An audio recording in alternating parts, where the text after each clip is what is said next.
ये आकाशवाणी रायपुर है। छत्तीसगढ़ी समाचार बुलेटिन के संग मीनल तिवारी के जय जोहार। अब सुनाओ आज के प्रमुख समाचार। भारतीय जनता पार्टी काली 12 सितंबर के दंतेवाड़ा ले शुरू करी परिवर्तन यात्रा। केंद्रीय गृह मंत्री अमित शाह करी यात्रा के शुरुआत। प्रदेश में अब नोनी और माइलोगन ले छेड़छाड़ और दुष्कर्म के आरोपी मल्ला सरकारी नौकरी नहीं मिले।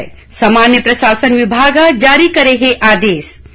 और मुख्यमंत्री आज नगरी सिहावा के मुकुंदपुर में राखे गए समारोह में राम वनगमन पर्यटन परिपथ में भगवान श्री राम के भव्य मूर्ति और करीबन 10 करोड़ के लागत के निर्माण काम के लोकार्पण के संग सिहावा कर्णेश्वर रामायण महोत्सव के करी शुभारंभ। अब समाचार विस्तार ले। प्रदेश में अवैया विधानसभा चुनाव ला देखत भाजपा कांग्रेस समेत सबो राजनीतिक दल अपन तैयारी तेज कर दे है। यही कड़ी में भारतीय जनता पार्टी काली 12 सितंबर के दंतेवाड़ा ले परिवर्तन यात्रा शुरू करही। ये यात्रा की शुरुआत केंद्रीय गृह मंत्री अमित शाह करही। उन्हें एखर अगुवाई प्रदेश अध्यक्ष अरुण साव करही। ऐसने जसपुर ले 16 सितंबर के परिवर्तन यात्रा शुरू होही, जेकर शुभारंभ भाजपा के राष्ट्रीय अध्यक्ष जगत प्रकाश नड्डा करही। उन्हें नेता प्रतिपक्ष नारायण चंदेल यात्रा की अगुवाई करही। ये दोनों यात्रा के समापन बिलासपुर में 28 सितंबर के होही। खबर के मुताबिक ये परिवर्तन यात्रा प्रदेश के आने रद्दा में करीबन 3000 किलोमीटर के दूरी तय करही। दंतेवाड़ा ले निकलैया परिवर्तन यात्रा 3 संभाग के 51 विधानसभा क्षेत्र में पहुंची। वहीं जसपुर ले निकलैया यात्रा 2 संभाग के 39 विधानसभा क्षेत्र में पहुंची। ये दौरान हर एक दिन 6 स्वागत सभा और 3 छोटे सभा होही। ये परिवर्तन यात्रा में हर एक दिन एक केंद्रीय मंत्री और राज्य के बड़का भाजपा नेता जनसभा ला संबोधित करही। इसी बीच भाजपा प्रदेश प्रभारी ओम माथुर आज रायपुर के प्रदेश भाजपा कार्यालय में परिवर्तन यात्रा रथ के विधि विधान ले पूजा पाठ करके दंतेवाड़ा बर रवाना करीन। ये बेरा में भाजपा क्षेत्रीय संगठन महामंत्री अजय जामवाल, संगठन महामंत्री पवन साय समेत कतकोन बड़का पदाधिकारी मौजूद रहीन। उन्हें भाजपा प्रदेश अध्यक्ष अरुण साव परिवर्तन यात्रा ला लेके वीडियो संदेश जारी करे हैं। उमन किहिन की भारतीय जनता पार्टी छत्तीसगढ़ के खुशहाली और बढ़वार खातिर परिवर्तन यात्रा निकालत है। प्रदेश में अब नोनी और माइलोगन ले छेड़छाड़ और दुष्कर्म के आरोपी मल्ला सरकारी नौकरी नहीं मिले। ये संबंध में सामान्य प्रशासन विभाग आदेश जारी कर दे है। आदेश के मुताबिक कोनो भी उम्मीदवार जौन महिला के विरुद्ध कोनो किस्म के अपराध में दोषी ठहराए गए है, वो कोनो किस्म के सेवा या पद में नियुक्ति खातिर पात्र नहीं होही। ऐसन आरोपी जेकर खिलाफ छेड़छाड़, दुष्कर्म और पास्को एक्ट के धारा के तहत मामला न्यायालय में लंबित होही त ओकर सरकारी सेवा और पद में नियुक्ति के मामला प्रकरण के आखिरी फैसला तक लंबित राखे जाही। मुख्यमंत्री भूपेश बघेल आज नगरी सिहावा के मुकुंदपुर में राखे गए समारोह में राम वनगमन पर्यटन परिपथ में भगवान श्री राम के भव्य मूर्ति और करीबन 10 करोड़ के लागत ले आने निर्माण काम के लोकार्पण करीन। संगे संग मुख्यमंत्री कार्यक्रम में सिहावा कर्णेश्वर रामायण महोत्सव के शुभारंभ घलो करीन। ये मौका में मुख्यमंत्री किहिन की कर्णेश्वर महादेव और कुलेश्वर महादेव के पुण्य भूमि ले माघी पुन्नी मेला के शुरुआत होथे।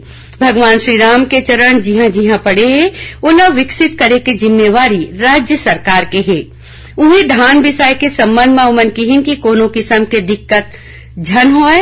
राज्य सरकार हर हाल में किसान मन ले एकड़ पाछू 20 कुंटल धान बिसाही। अखिल भारतीय कांग्रेस कमेटी छत्तीसगढ़ विधानसभा चुनाव बर कोर कमेटी समेत 4 नवा समिति के गठन करे है। इमा चुनाव अभियान समिति, संचार समिति और प्रोटोकॉल समिति शामिल है। प्रदेश प्रभारी कुमारी सैलजा कोर कमेटी के अध्यक्ष बनाए गए हैं।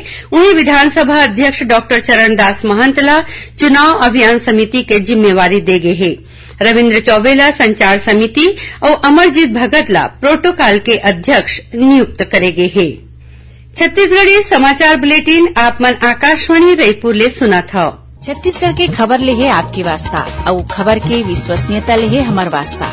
आकाशवाणी समाचार रायपुर के प्रादेशिक समाचार बुलेटिन के संगे संग हमार समसामयिक कार्यक्रम आप रेडियो के संग अपन मोबाइल में घलो सुन सकत हो। आकाशवाणी समाचार फेसबुक, ट्विटर और यूट्यूब में घलो हावय। हमार फेसबुक पेज हरे Chhattisgarh news on AIR, Twitter handle CGAIR news और हमार यूट्यूब चैनल हरे छत्तीसगढ़ AIR न्यूज। तो अब रेडियो के संगे संग आपके मोबाइल के माध्यम ले हम आप तक पहुंचत हन। छत्तीसगढ़ के हर खबर पर सुनत रहो आकाशवाणी समाचार।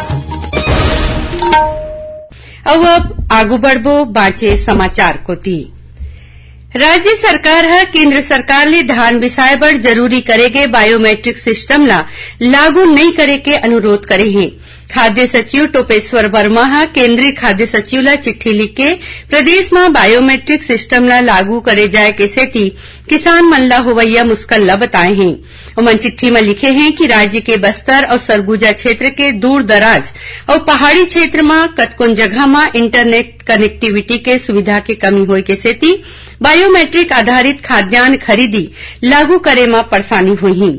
ऐसन में किसान मन ला समर्थन मूल्य में धान और मक्का बेचे में कतकोन किस्म के दिक्कत के सामना करे बर पड़ही। भारतीय जनता पार्टी के राष्ट्रीय उपाध्यक्ष और प्रदेश के पूर्व मुख्यमंत्री डॉक्टर रमन सिंह आज राजनांदगांव में बूथ स्तर के पार्टी पदाधिकारी मन के बैठक लीन। ये दौरान डॉक्टर सिंह कार्यकर्ता मन ले प्रदेश में अवैया विधानसभा चुनाव के संगे संग अवैया बछर होवैया लोकसभा चुनाव के तैयारी करे बर कहीन। ओमन मेरा बूथ सबसे मजबूत के संकल्प के संग राज्य सरकार के कमी ला लोगन तक पहुंचाए और मोदी सरकार के उपलब्धि ला लोगन ला बताए बर कहीन। बैठक में राजनांदगांव सांसद संतोष पांडे राज्य सरकार पर वादा खिलाफी के आरोप लगाई। उन्हें डोंगरगांव में भाजपा विधानसभा स्तरीय नव मतदाता सम्मान समारोह के आयोजन करीन।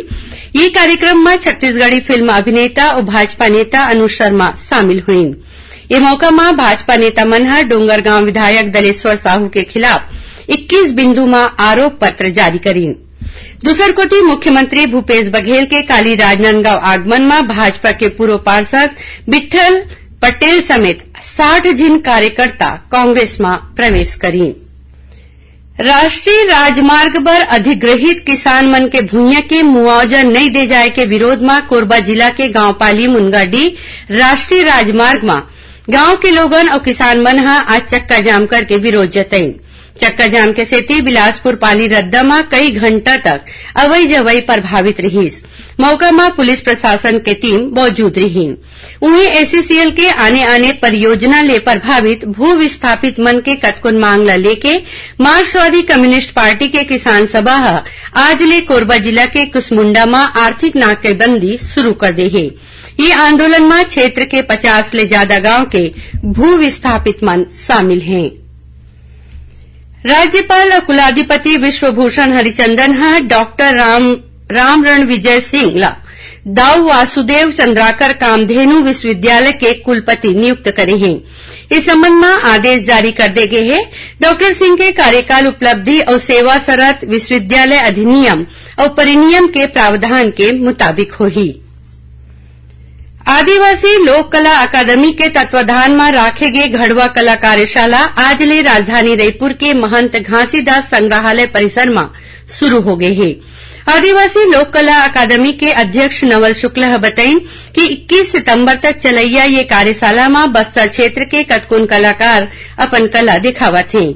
एमा कोंडागांव ले फूल सिंह बेसरा, नरेंद्र बेसरा, पीलू बघेल, मोहन नेताम और सिकंदर बघेल शामिल हैं। एकर संगे संग खोरखेसा ले गणेश कश्यप, करनपुर ले टेडूराम बघेल और बरकई ले जयराम नाग और विश्राम नाग अपन कला के प्रदर्शन करही। मुख्यमंत्री भूपेश बघेल वित्त विभाग ला राजधानी रायपुर के तात्यापारा ले सारदा चौक के बीच सड़क चौड़ीकरण के काम ला हफ्ता भर के भीतरी मंजूर करे के निर्देश दे हैं। खबर के मुताबिक तात्यापारा ले सारदा चौक के रद्दा में यातायात के ज्यादा दबाव रहते, जेकर ले लोगन ला परेशानी होथे। रद्दा के चौड़ीकरण होए ले यातायात और लोगन के अवई जवई में सुविधा होही। अब मौसम के हाल। प्रदेश के दक्षिण भाग में कुछ एक जगह में हल्का ले मध्यम वर्षा होए के संभावना हरे। उन्हें मौसम विभाग एक दो जगह में गरज चमक संग गाज गिरे के चेतावनी दे है। आखिर में प्रमुख समाचार एक घाव फेर। भारतीय जनता पार्टी काली 12 सितंबर के दंतेवाड़ा ले शुरू करही परिवर्तन यात्रा। केंद्रीय गृह मंत्री अमित शाह करही यात्रा के शुरुआत। प्रदेश में अब नोनी और माइलोगन ले छेड़छाड़ और दुष्कर्म के आरोपी मन ला सरकारी नौकरी नहीं मिले। सामान्य प्रशासन विभाग जारी करे है आदेश। और मुख्यमंत्री है आज नगरी सिहावा के मुकुंदपुर में राखे गए समारोह में राम वनगमन पर्यटन परिपथ में भगवान श्री राम के भव्य मूर्ति और करीबन 10 करोड़ के लागत के निर्माण काम के लोकार्पण के संग सिहावा कर्णेश्वर रामायण महोत्सव के करीन शुभारंभ। एकरी संग छत्तीसगढ़ी समाचार बुलेटिन यहीं सिरावत है। जय जोहार।